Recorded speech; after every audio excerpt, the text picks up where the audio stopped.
Speedway Report is produced and broadcast by the Zeus Radio Network for Racers Reunion Radio. Well, the Gulf 12 Hours runs once around the clock in Abu Dhabi. Dirt flies indoor in Trenton and DuQuoin. And what do you remember most from this past season? We've got all this and more coming up. Welcome to Speedway Report for Monday, December the 17th, 2018, from the shores of Lake Norman in Race City, USA, Mooresville, North Carolina. I'm Patrick Reynolds, and thank you for joining the fastest half hour in racing. It is also our final show of 2018. The next two Mondays will be Christmas Eve and New Year's Eve. I hope you've got some non-racing plans. Well, not so much New Year's Eve, but I hope you got some family time set apart and some good times to be had with your family and friends coming up. We will be back on the first Monday in January. That's January the 7th, 2019. So we're going to take a few weeks off here. But welcome. Thanks for joining us for the final 2018 broadcast. Dead of winter, about to hit Christmas and New Year's. And yeah, we've got a Speedway Report Victory Lane lap to report on. We keep the streak going. I don't know how many weeks in a row we've done it, but there's always racing action to talk about. The USAC Midgets race indoor with the Junior Napper 55 at the Southern Illinois Center in DuQuoin. Thomas Messerall won the race there. It looked pretty good for Christopher Bell for a while. Mechanical problems took him out while leading. Messerall was there to pick up the pieces and go on to the checkered flag. Up in the Northeast, the East Coast Indoor Dirt Nationals were held in Trenton, New Jersey. Big Block Dirt Modified star Eric Rudolph won the 50-lap A main on Saturday night. And we talked about it, just mentioned it, the Gulf 12 Hours at the Yas Marina circuit in Abu Dhabi. Well, the Kessel Racing Ferrari took the checkered flag. Co-drivers David Regan, Alessandro Perguidi, and Michael Brzezinski all sharing driver's duties. Wind up on the top of the podium in Abu Dhabi. I've never been there, but gosh, when I watched the Formula One race there, my goodness, what a palace that place is as far as speedways go, with the lights, the layout. It's on the middle of the desert, but boy, they have spared no expense. So a fine road course there. Got it. Yeah, I'm on my tour of the world, and we go check off the bucket list. Absolutely, Abu Dhabi and Yas Marina. I want to see that. Well, here we are. Let's see, December the 17th. We're coming to a close, 2018. Now, the on-track stuff keeps happening. I talked about this a few weeks ago, how there is, in this type of format where I am, and you're covering motorsports for a show, there's really not much of an off-season, if any one at all. The on-track stuff keeps happening. We'll talk about some off-track stuff as well. There's always news in this sport. It never stops going. But this coming weekend, we just had a few indoor races. This coming weekend, it obviously is Christmas Eve Monday and Christmas on Tuesday. There's no on-track action, which is typical year to year. The following weekend, we're looking at New Year's Eve, and there's a lot of hangover races. I know there's that the hangover in Sandusky, Ohio. There's one, I think I did say December 29th will be at 411 Speedway in Tennessee for a super late model race. Ransomville, New York usually has a hangover race, which are kind of enduros, rain or shine. Weather usually, it can win out, but they usually forge ahead and let the dirt or the snow and the ice fly. It's pretty cool. So we get through Christmas, no racing. We'll head to New Year's where there will be racing. When we return on January the 7th, we will be covering already. There'll be a couple of big races. The Talladega Ice Bowl will have been held. That's the first week in January. That's a super late model dirt race, as well as a lot of support classes. The Red Eye 100 at New Smyrna Beach for the pavement late models will have been run, if I get my English correct, on Saturday night. And we're going to preview the Chili Bowl because that begins Chili Bowl week. Cars and haulers will already be loaded in Tulsa, Oklahoma. And then the Roar Before the 24 as the test for the Rolex 24 kicks off as well. So when we return, there'll be plenty of stuff to talk about. Really, the only gap we're going to miss is Christmas. And if any big stories come out of the big New Year's races, we'll talk about it as we get going on January. What was your most memorable moment of this season?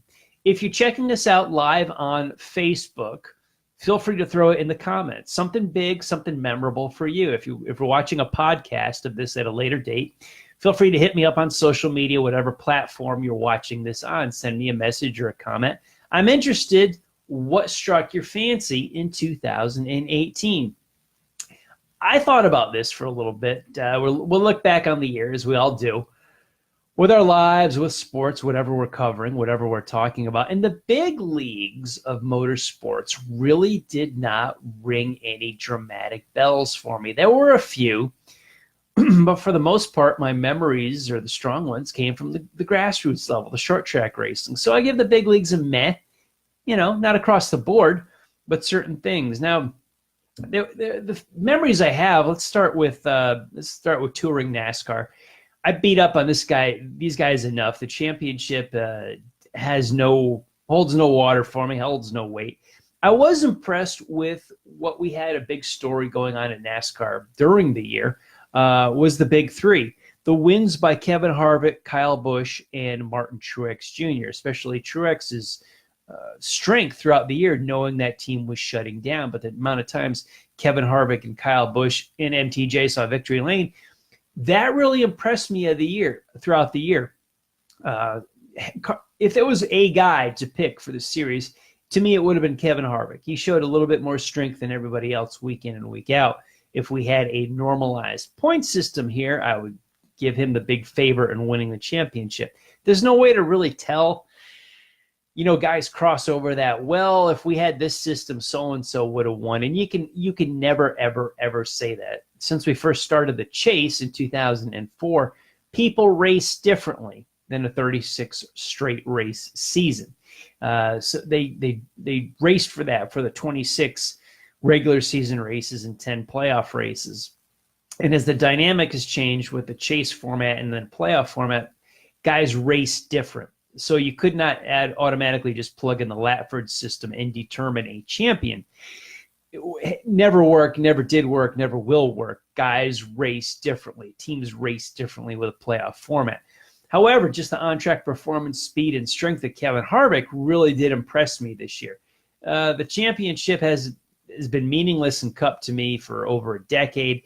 Xfinity and trucks, same thing. I don't dig a playoff format.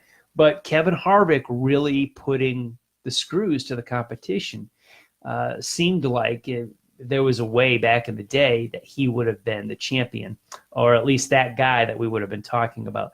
Kyle Busch put up a good fight. It seemed to be about a half a step behind Kevin Harvick as the year went on. And Martin Truex Jr. would have given him third because he was about a half a step behind Kyle Busch. These three pretty much dominated the year. One of them deserved to be the year-long champion. In IndyCar, their aero kit left some to be desired for me. Anyway, the racing there wasn't bad. It was good, not great. I thought it was better when the cars were uglier. Those things look like Transformers when we had those big aero kits on there when the DW12 chassis was first introduced, and they made the independent aero kits for Chevrolet and Honda. The cars, I'll admit, looked ugly. Now, they did look better this year, but I thought the racing was better with the old aero kits on the speedways and the road courses. It was still good, but just I think they lost a little bit as far as their on-track competition product did. Now, I know that's an ongoing development. It always is. I'm sorry for the loss of Phoenix in IndyCar as well, with the historic running of that race. That just has so much history with the IndyCar series, and I would love to see that track come back. But with so many empty grandstands seats there for those IndyCar races, if I'm running Phoenix, I don't make a decision any different. People have to buy tickets and fill those grandstands, which for whatever reason, I don't know why, but for whatever reason, they did not. But I would love IndyCar to still come back to Phoenix.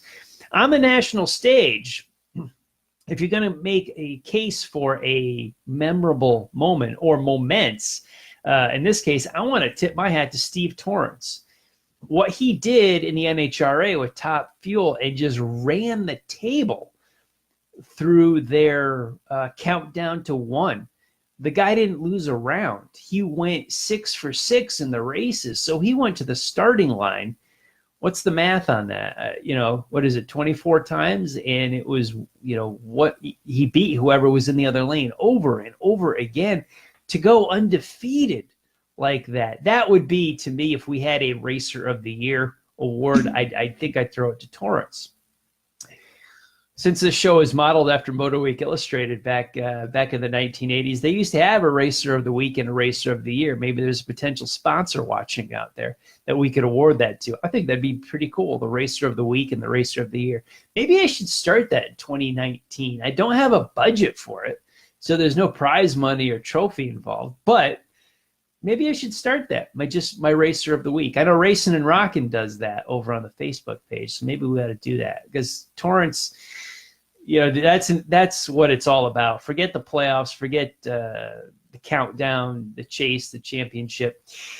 I know, NASCAR developed their playoff system, and then the NHRA kind of followed suit, so I'm not a big fan of it. But to me, the object of any race week to week is to get to victory lane, and Torrance did that just straight through the championship playoffs. So he would be my, I guess, Racer of the Year if we were going to get one. What really stood out to me better than, I talked about the National Series and some spotlights here. Nothing special, popped. Those were some stuff that I thought were really cool. But what really grabbed me, even in spite of Torrance's run in Top Fuel, was some of the performances on the short tracks. NASCAR's Whelen Modified Tour saw a changing of the guard as far as the championship go.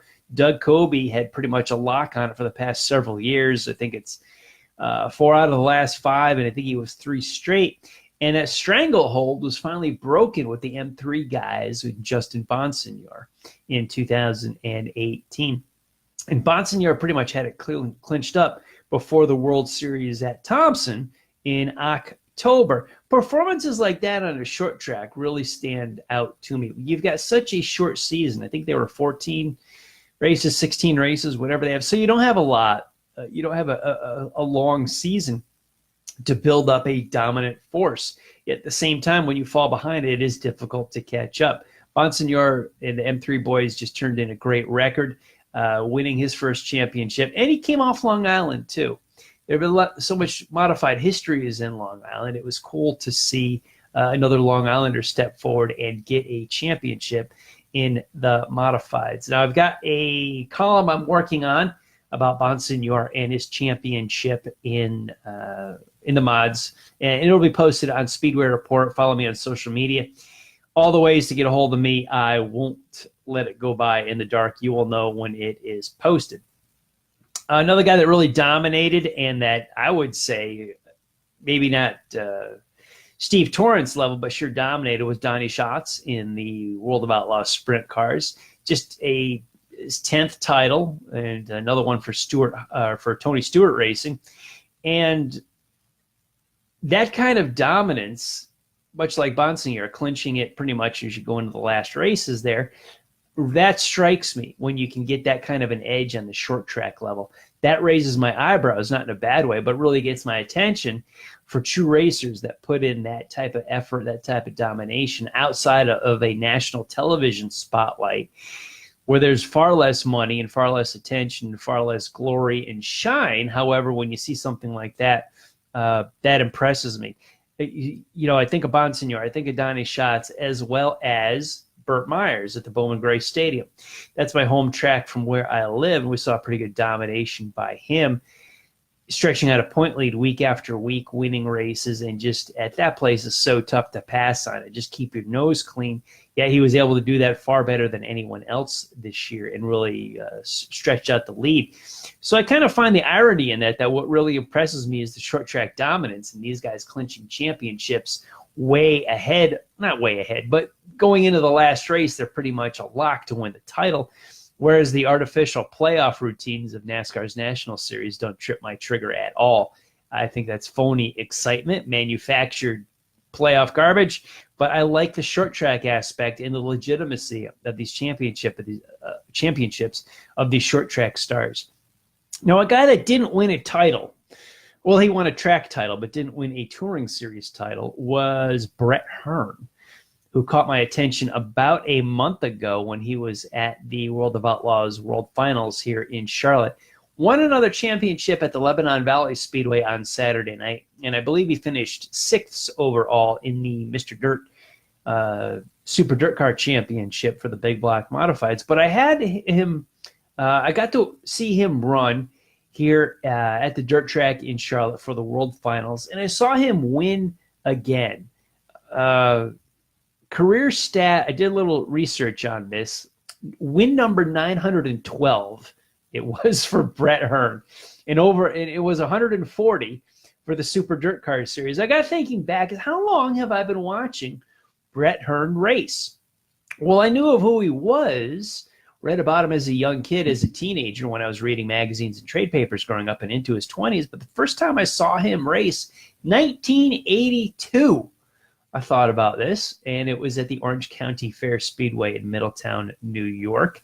And I wrote a column on this, which will be posted this week on SpeedwayReport.com. I've been teasing that for a while. Finally got it done, and it will be up. This week. So I'll let you guys know. Please click on the link when I post it. You can check it out. But Hearn pulled into Orange County Fair Speedway. I remember this summer night back in 1982. Think about this now. Back in 1982, when you went to a short track, what was it filled with? The pit area. What was it filled with? Right track. Pickup trucks and open trailers. That's how everybody rolled. And if you had a cube van, you were big time. Hearn pulls in with an enclosed hauler. It's a 24-foot white enclosed hauler pulled behind a pickup truck. And in 1982, he was the only race car on the grounds with an enclosed hauler. What this did is gave him, it gave off an image. Now, how that image was interpreted is kind of up to who witnessed Hearn pull into the track. Some people saw it as a rich kid with a lot of money buying his wins. Other people saw it as a professional that came prepared for the racetrack and ready as a billboard for a new sponsor to come on board. Saw him race, saw him win in Middletown, New York back in 1982. And here we are in 2018. The man is 60 years old, and I saw him sit in victory lane again, still with a big block modified all these years later. It was 36 years later that I watched him still race. I wrote about this in the column, how life takes us in different directions. Hearn's made a living and a career out of short tracks in the Northeast on the dirt. He's even took a stab for several seasons on NASCAR's super speedways and the old Busch series. And he's finally made a great career on the dirt in the Northeast. And here he is in 2018, still winning races. Eventually, yeah, at 60 years old, I don't know how much longer you could go before you retire. But goodness, he was 6th in the series standings. He won the track championship at Lebanon Valley. He won 2 series races on the Super Dirt Car Series. And I watched him double features at the dirt track. I watched him win one and finished 4th in the other. Those are pretty good numbers for a 60-year-old guy that is racing. When I saw him pull into Middletown in that white enclosed hauler, now he's currently racing against guys that weren't even born on that night when I saw him pull into Middletown on that white enclosed hauler all those years ago.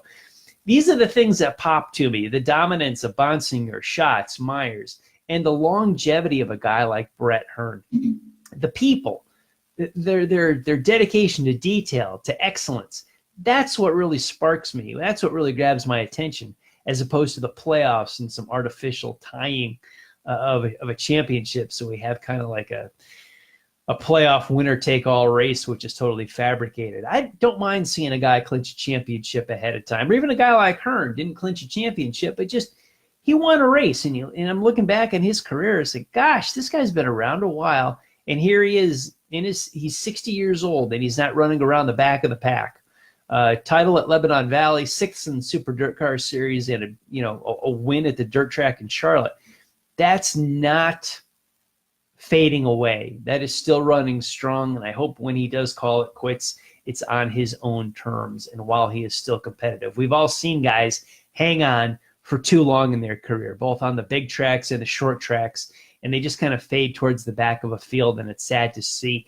I like to remember these guys still winning, still competitive, like they were meant to be remembered. And we're going to remember a few guys out of NASCAR's top series, and I don't know if they're going to get the proper farewell. There's some folks that have just kind of faded out of the series, not with a proper retirement and with any kind of a farewell tour, but their contracts were just renewed, and they didn't get another one. In the last several years, Greg Biffle and Matt Kenseth come to mind. As we end 2018, two guys, A.J. Allmendinger and Jamie McMurray, may be done. I don't know. I don't know of Allmendinger getting another ride. He's been in the Tour better than 10 years, about 11 years he's been in the Cup Series, and he won a race, and I don't see him in line to get another win. I don't see him in line to get another ride even. I don't know if it's going to happen. He may just be fading out, his contract not renewed. I'd like to see him on track in something. He's a heck of a road racer. I'd love to see him in sports car racing. Great personality, good for a sponsor, good driver, but I don't see him necessarily coming back to the Cup Series as a full-time guy. Jamie McMurray, going to go over to Fox Sports as an analyst, may run the Daytona 500 with Chip Ganassi. He may not get that farewell tour ever either. Former Daytona 500 winner, Brickyard 400 winner, but he may just, much like Biffle and Kenseth, just not have his contract renewed and sort of fade into the distance. I remember Richard Petty had his big fan appreciation tour in 1992. Darrell Waltrip went out in his last year in 2000, and people knew they were going to retire. Dale Earnhardt Jr. announced partway through his last year that was going to be his last year, so people knew a little bit ahead of time.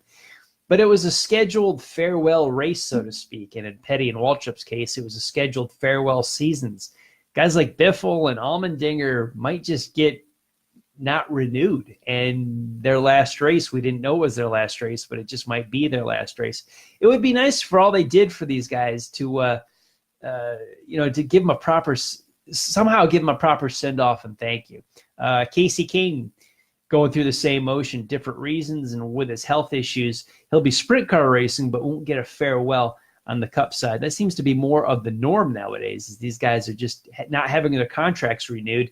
We're going to have memories from them, but there's no big farewell last race for, Greg Biffle or A.J. Allmendinger or a few other guys, because we didn't really know, and they're just kind of stepping aside quietly. And maybe that's what they want, but I'm sure their fans would have liked that one last chance. I know as a Petty guy growing up, it was cool to know it was his last year so I could plan his final season in the race I wanted to see. I went to Daytona, went to Atlanta in both races at Dover, so I got to see him go out during his final year. If you're a diehard fan of one of these guys, you're not getting that opportunity like I used to when I was a Petty guy. Jeff Gordon had a nice farewell. We knew he was going. Not everybody gets that. Sometimes it's just a contract in a business that does not get renewed. Welcome to auto racing in 2018. Guys, in between our broadcasts, especially over Christmas break, keep on up on auto racing with SpeedwayReport.com.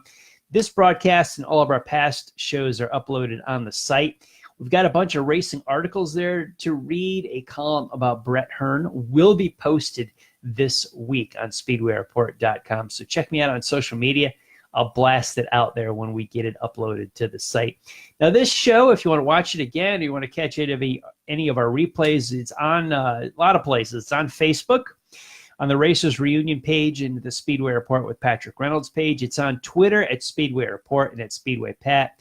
It's also on the RacersReunion.com site, where we all started, where we all used to broadcast from. That site is alive and well. We just don't broadcast from it. You go to RacersReunion.com, go to the forum, and there's a whole library of Speedway reports there. If you're also connected to me on Google+, LinkedIn, and our YouTube channel, you can watch past episodes. Big thank you to everyone on our Facebook Live feed for joining the conversation during the show tonight. If you've got a favorite moment from the year, write it down in the comments. I would like to read it and see what you think of a big moment that you thought was pretty cool this year. And I want to thank all of the military past and present for the freedoms we enjoy as Americans in our daily life, including the simple things like bench racing right here on a Monday night. Freedom is not free, and a veteran paid that bill for us. To all of the men and women who are defending freedom and watching Speedway Report, take care of yourselves and come home soon. A big salute to the teachers, school staff, firefighters, police officers and paramedics in our own communities. They are quiet and modest heroes every single day. God bless and thank you. You have been watching Speedway Report from the shores of Lake Norman in Race City, USA, Mooresville, North Carolina. Please like our Facebook page, Speedway Report with Patrick Reynolds, and please follow me on Twitter. I'm at Speedway Pat. Now, if you are on Facebook, go to the drag racing list page, and coming up next is Racin' and Rockin'. Bill, John, and Barb will be over there with some drag racing chat and some really cool music. We will be back live here on Facebook. It will be 3 weeks, Monday, January 7th, 2019. It will be our first show of the year. We will look at the Red Eye 100 from New Smyrna, the Talladega Ice Bowl, and we will preview Chili Bowl week, as that will be coming up in Tulsa. Thank you for joining us tonight. Merry Christmas, Happy New Year, and I will see you right back here in 2019, excuse me. Merry Christmas and Happy New Year, everybody. We'll see you later.